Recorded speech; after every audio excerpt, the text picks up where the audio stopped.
আসসালামু আলাইকুম। কেমন আছেন বন্ধুরা? আজকে আমরা চলে আসছেন নতুন একটা ভিডিওতে। আজকে আমরা একটা কার্ডের রিভিউ দিব। সেটা হলো ভিক্টর গিওকেরিস। খুবই আলোচিত একজন ফুটবলার, স্পোর্টিং এইচপি হয়ে খেলে। ইউসিএল এর সময় ম্যান সিটিকে 4-1 হারিয়েছিল ওদের ক্লাব এবং সে হ্যাটট্রিক করছিল। তার কার্ড হওয়া উচিত 100, কোনামি দিছে 97। তো এখন আমরা এই কার্ডটা একটু রিভিউ দিব আপনাদেরকে।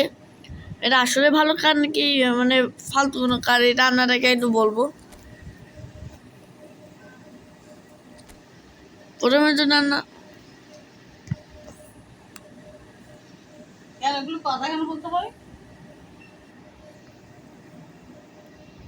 ওটা আমরা চলে আসবো এর স্ট্যাটসের দিকে। চানার ডিটেলসগুলো দেখাই। ওর হাইট হতো 187 সেন্টিমিটার, এইচ হচ্ছে 26। ডমিনেন্ট লেগ, যেটা বেশিরভাগ রাইট লেগ।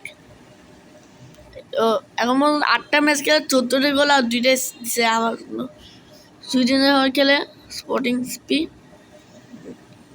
ইউজুয়াল কার, এটা হচ্ছে অ্যাডভান্স স্ট্রাইকার। আমরা সেন্টার ফরওয়ার্ড একটা অ্যাডভান্স স্ট্রাইকার বা গোল পোচা রাখছে। যদি আপনি বল পিছনে ছুট দেন তাহলে ওটা নিয়ে সুন্দরভাবে ফিনিশিং করতে পারবে।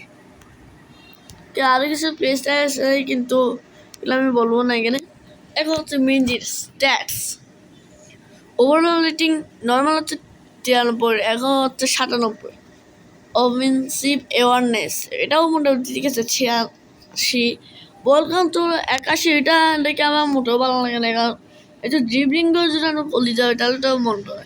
ড্রিবলিং হচ্ছে অত 86।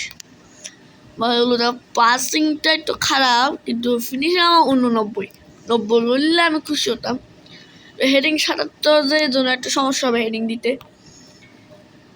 এটি কাল হচ্ছে 56, অ্যাগ্রেশন হচ্ছে 73। তো এইগুলো তো জিকের। স্পিড হচ্ছে 88, অ্যাক্সেলারেশন হচ্ছে 82, কিকিং পাওয়ার 89, জাম্পিং 82, ফিজিক্যাল কন্ট্যাক্ট 91।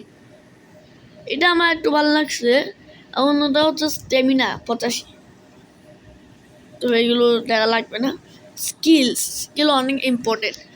এখানে হচ্ছে কাট বিহাইন্ড অ্যান্ড টার্ন, এটা মানে ঘুরে যায় যে ওটা। তো হেডিং স্কিল আছে, কিন্তু হেডিং স্ট্যাটস মাত্র 77। মানে কোনামি তো আলো। Long race, curler, rising shot, acrobatic finishing, one time shot আছে এখানে। এই ওয়ান টাইম শটটা অনেকে বুঝেন না। বলটা নিয়ে ধরার সুযোগ নেই, মানে ওর কাছে আসলে সঙ্গে সঙ্গে মারিয়ে কিছু না বুঝো মারিয়ে, মানে যে গোল হবে না আমরা নাই। মানে গোল হওয়ার চান্স একটু বেশি আগে ওই স্কিলটা আগে। তো আউটসাইড কার্লার, পেনাল্টি স্পেশালিস্ট, অধিকাংশ প্লেয়ারের কাছে এই স্কিলটা আমি দেখছি।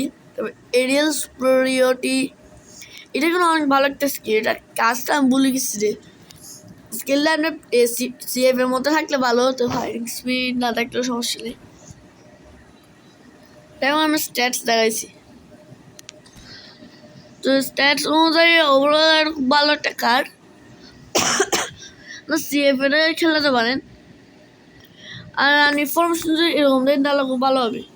ওকে সবসময় কাউন্টার টার্গেট দিয়ে রাখবেন এই ডিফেন্স টুটে। কাউন্টার টার্গেটে ভিক্টরকে দিয়ে রাখছি। যখন নেইমারের কাছে বলতে আসবে, ও হচ্ছে সেকেন্ড স্ট্রাইকার, ও সেন্টার ভিক্টরের সাথে উপরে উঠবে না, ও একটু নিচে রাখবে, বিনির সাথে, বিনির চেয়ে একটু উপরে। ও ওই ডিবক্সে বাইরে দাঁড়াবে বা আরও অনেক পিছনে দাঁড়াবে। তখন ভিক্টর রান মেক করবে, তখন নেইমার পাস দিবে।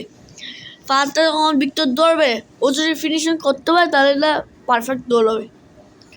বা এখানে ডিফেন্স মিডফিল্ডার রদ্রি আছে, রদ্রি ইনিয়েস্টা যাবে, ইনিয়েস্টাতে লং পাস দিয়ে ভিক্টরকে দিয়ে ফিনিশিং করাতে পারবে।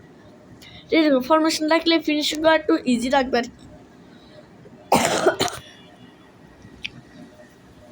আমি আরও কিছু গেম প্লে ভিডিও দেখাতে চাইছিলাম, কিন্তু ভিডিও রেকর্ড করতে ভুলে গেছিলাম, তাই দেখাতে পারছি না। তো এই তুর্কি ভিডিও আশা করি ভালো লাগছে আপনাদের। আমি শুধু স্ট্যাটস দেখাইছি আপনাদেরকে মানে বোঝার জন্য, কারণ অনেকে এখনো ভিক্টর পায় না, ভাবে যায় এটা ভালো ভিক্টর কাজ। হ্যাঁ, অনেকে মনে করি লুইস ডিয়াস থেকে ভিক্টর ভালো। এটা কিন্তু সেম, কিন্তু কিন্তু শুধু স্ট্যাটসগুলো ভালো তুলনামূলক। আমি দেখছিলাম এখানে এই সব কিছুই ভালো, ফিজিক্যাল কন্ট্যাক্ট ওর হচ্ছে 74, এই ওর আরেকজন এটা কি বলছে ভিক্টোরিয়া হচ্ছে যে 91। এখানে স্কিলগুলো সুন্দর আছে, ডাবল টাচ আছে, চপ টান আছে, সোল কন্ট্রোল এগুলো আছে। দেখো ওভারঅল ভালো এটা। না আমি বলবো যে ভিক্টরকে নিয়ে, কারণ ভিক্টর গিডিয়ানে ফিনিশিং সুন্দরভাবে করতে হবে। আর সেকেন্ড স্ট্রাইকারে ডিপ্লাইং ফরওয়ার্ড রাখলে সুবিধা বেশি হবে। আর নেইমার হচ্ছে ডিপ্লাইং ফরওয়ার্ড। তো আজকে আমার ভিডিও এতটুকু। আপনার আসলে ভালো লাগছে আশা করি। আপনারা ভিক্টর কার্ড পাইছেন নাকি সেটা কমেন্টে জানিয়েন। আসলে ভালো লাগছে। এখন আপাতত বিদায় নিচ্ছি। আসসালামু আলাইকুম।